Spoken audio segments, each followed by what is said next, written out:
Hola chicos, bienvenidos a un nuevo capítulo de La maldición de Todd. Este va a ser el prólogo y el capítulo 1. Antiguo Observatorio Astronómico, El Cairo, septiembre de 1883. Un firmamento salpicado de estrellas rutilantes se cernía sobre las casas y las callejuelas de la ciudad, que alcanzaban desde la orilla del Nilo hasta las colinas del Jebel Mokattam. La luz azulada iluminaba las cúpulas de las mezquitas y los minaretes de la ciudad, así como los muros ceñudos de la fortaleza y la ancha cinta del río. En el antiguo observatorio astronómico que los califas habían erigido para observar e interpretar los acontecimientos del cielo, Amon al-Hakim tenía la mirada alzada hacia el cielo fulgurante, pero sus ojos ya no veían el brillo de las estrellas. El sabio de Mokattam, así llamaban al anciano que había hecho del observatorio su morada, que vivía y trabajaba en él. En los innumerables rincones y estancias de la ruinosa torre se amontonaba el saber de días pasados, y allí se habían acumulado libros, rollos, pergaminos antiguos y objetos a los que se atribuía un significado mágico. Al-Hakim había consagrado su vida entera a la investigación de los últimos secretos, los últimos enigmas que quedaban por resolver en una época en el que el ser humano estaba rebasando las últimas fronteras. Los forasteros del norte. El sabio de Mokattam los despreciaba. Pisaban la tierra sagrada sin humildad ni respeto alguno por el legado milenario. Las pirámides, los templos, las losas funerarias, la esfinge, para ellos no eran más que monumentos sin vida, montones de piedra enterrados bajo el polvo y la arena de los tiempos. Los romanos habían sido los primeros en pisotear la honra de Egipto, luego los griegos, los turcos, los franceses y ahora los británicos. Tan solo unos pocos de entre ellos poseían inteligencia suficiente para comprender que Egipto era más que un pasado muerto, que la arena del desierto tal vez encerraba la llave del futuro, y de aquellos que lo comprendían no todos estaban al servicio de la luz. Amon al-Hakim vivía en las tinieblas, y no solo porque sus ojos se habían apagado, la oscuridad se había adueñado del espíritu del sabio, una oscuridad más tenebrosa que cualquier noche, más impenetrable que cualquier tormenta de arena. Cuando sus ojos aún veían la luz de las estrellas, al-Hakim la había interpretado por última vez, y lo que vio lo aterrorizó en grado sumo.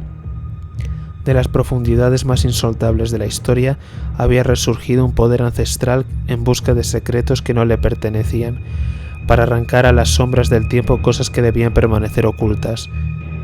El mundo estaba perdiendo el equilibrio, y a su caída seguiría caos y destrucción. El sabio de Mokattam murmuró las palabras grabadas en una tabla de piedra. El original yacía enterrado bajo las arenas de Memphis, pero los astrólogos de Mokattam poseían una copia que los sabios custodiaban desde hacía generaciones. Egipto, oh Egipto, llegará el día en el que los dioses abandonen la tierra. De tu religión tan solo quedarán leyendas remotas y palabras grabadas en piedra que las generaciones venideras no creerán. Los devotos enmudecerán, la luz dejará paso a las tinieblas, y ningún hombre elevará la vista al cielo. Los puros serán denostados como necios, los impuros recibirán honores de sabios, el loco será tildado de valeroso, el malvado de justo, y todos negarán el conocimiento de alma inmortal. Por esta razón yo, Todd, he escrito los secretos de los dioses y los he ocultado en un lugar secreto, hasta que los hombres estén preparados para nuestro saber. Que enfile el camino de la noche quien busque el secreto de la luna, pero protéjase quien busque la sabiduría de lo que acecha en la oscuridad. Londres, East End, 14 de octubre de 1883, medianoche. El campamento de Westminster, erguido sobre el edificio del Parlamento y el puente de Westminster, anunció el final del viejo día y el inicio del nuevo, pero el tañido de la gran campana que los habitantes de Londres habían bautizado con el nombre de Big Ben y que constituía en toda la nación símbolo de grandeza y superioridad, no trascendía hasta las intrincadas callejuelas del East End de Londres. Los callejones sembrados de inmundicia y suciedad eran demasiado estrechos, los lúgubres muros de ladrillo de los edificios de alquiler y los patios traseros eran demasiado altos. El jaleo que aún a aquellas horas de la noche salía de las tabernuchas era demasiado fuerte. Al tintineo desafinado de los pianos se unía la melodía arrastrada de una armónica, acompañada de la algarabía de los borrachos y las estridentes carcajadas de las rameras. La sucia luz amarilla que se derramaba por las ventanas de los bares y las tabernas flotaba mustia y borrosa en la densa bruma que reptaba húmeda e implacable por los callejones y se mezclaba con el humo acre de las chimeneas y las estufas de carbón. La luz insegura de las farolas apenas lograba perforar la oscuridad y alumbrar las figuras andrajosas y desesperadas que se agolpaban en rincones y portales. Casi todos eran huérfanos que no sabían a dónde ir. Pero también había mendigos y borrachos, que en Whitechapel abundaban más que en ningún otro barrio de la ciudad. El hambre y la desesperación eran ubicuos, y para no acabar con su familia en una de las infames casas de trabajo estatales, muchos hombres se pasaban al otro lado de la ley. Bandas criminales sin escrúpulos perpetraban sus delitos en el East End y en las angostas y tenebrosas callejuelas, en las que olía a podredumbre y excrementos. No solo correteaban ratas de 4 patas, sino también seres dispuestos a matar por un par de chelines o por un mendrugo de pan. Las mujeres temían las workhouses, los asilos para pobres, tanto como los hombres, y también ellas hacían cuanto estaba en su mano para no acabar allí, aunque ello significara vender su cuerpo en la lucha por la supervivencia diaria. La que tenía la suerte de ser atractiva y podía permitirse un vestido bonito, buscaba clientes en Covent Garden y en el distrito teatral, donde existía la posibilidad de que un caballero pagara un florín o incluso más por una noche. Las prostitutas de Whitechapel, con frecuencia enfermas y desfiguradas de cuerpo y alma, vendían sus servicios por un par de peniques, muchas veces en patios oscuros y sobre el asfalto mugriento. Grace Brown maldecía el día en que había llegado a la gran ciudad hacía de ello 3 años, antes de que se sorprendiera a su esposo robando 3 naranjas y lo enviaran a trabajos forzados, antes de perder su empleo en la fábrica por ser la mujer de un preso y antes de que la echaran a la calle a patadas por no poder pagar el alquiler de la mísera habitación en que vivía, antes de que por miedo a la workhouse empezara a vender su cuerpo y antes de que el cuchillo de un cliente poco dispuesto a pagar le desfigurara el lado izquierdo del rostro. Grace solo tenía una ventaja respecto a las competidoras que flanqueaban la calle en torno a Fournier Street y se levantaban las faldas para mostrar a las claras la naturaleza de sus servicios. Era pelirroja, con una cabellera que resaltaba como un faro en un océano gris y atraía a los clientes. Hasta entonces aquel capricho de la naturaleza la había librado de dormir en el arroyo. Pero esa noche se convirtió en su perdición.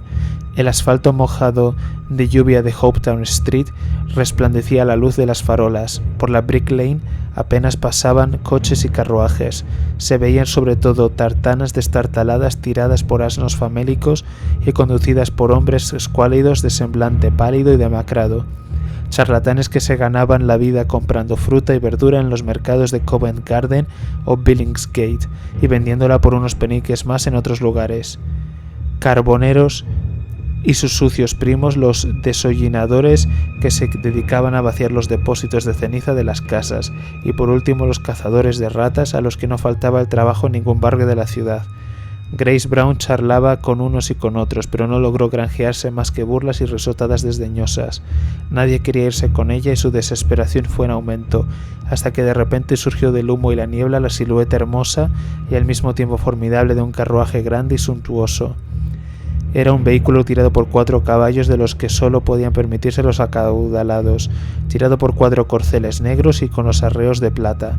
Para el mayor asombro de Grace Brown, los animales aminoraron el paso cuando el carruaje pasó a su lado y el magnífico vehículo se detuvo. Tú! El cochero, un hombre de espaldas anchas que llevaba una capa de lana y el sombrero calado hasta los ojos para guarecerse del frío húmedo de la noche, accionó el freno. ¿Hablas conmigo?, preguntó Grace. ¿Con quién si no?, replicó el cochero al mismo tiempo que se inclinaba hacia ella. ¿Buscas trabajo? Sí, mi señor. El cochero señaló por encima del hombro el carruaje en cuyas ventanillas oscuras se reflejaban la calle y las casas. Busca un poco de diversión y me parece que es exactamente lo que busca. ¿Tú crees? Chris atusó con timidez el cabello y se ajustó el raído chal que llevaba mientras calculaba mentalmente cuánto soltaría el caballero. 10 peniques tal vez, o incluso un chelín. Desde luego. Los ojos del cochero quedaban ocultos por el ala del sombrero, pero la boca y el mentón barbudo se curvaron una sonrisa alentadora. ¿Te parece bien un florín? Un florín, farfulló Grace. Era más de lo que le habían pagado jamás. Claro que me parece bien. Pues entra, mi señor ya te espera. 1.000.000 de gracias, musitó Grace. No se explicaba de dónde venía aquel golpe de suerte y de buena gana habría abrazado al cochero. Con el corazón desbordado, se acercó al carruaje, cuyo interior aparecía envuelto en una oscuridad impenetrable y cuyas ventanillas le devolvían su propia imagen. En cuanto estuvo junto a él, la portezuela se abrió con un leve chirrido. Sin embargo, la negrura del interior persistió, como si la mortecina luz de las farolas se negara a penetrarlo. Señor, murmuró Grace con timidez mientras seguía acercándose con cuidado e intentaba escudriñar el interior del carruaje. Por un instante le azotó un frío gélido y la certeza de que el ocupante del carruaje tenía la mirada clavada en ella. La embargó el impulso de dar media vuelta y salir huyendo, pero la idea del florín que le prometía cobijo y comida para varios días la retuvo. «¿Quiere que entre, señor?», musitó, pero tampoco ahora obtuvo respuesta de la negrura. De repente creyó percibir algún movimiento. Oyó un leve susurro de tela, seguido de un tintineo metálico que recordaba una campanilla, pero no era una campanilla, sino el sonido de una hoja de acero muy afilada. Grace Brown no tuvo tiempo de horrorizarse cuando la hoja reluciente surgió de la oscuridad y le rebanó el cuello de un solo tajo. La sangre ahogó sus sueños y sus temores, sus esperanzas y sus miedos, antes de que, a lo lejos, el tañido del Big Ben enmudeciera por completo.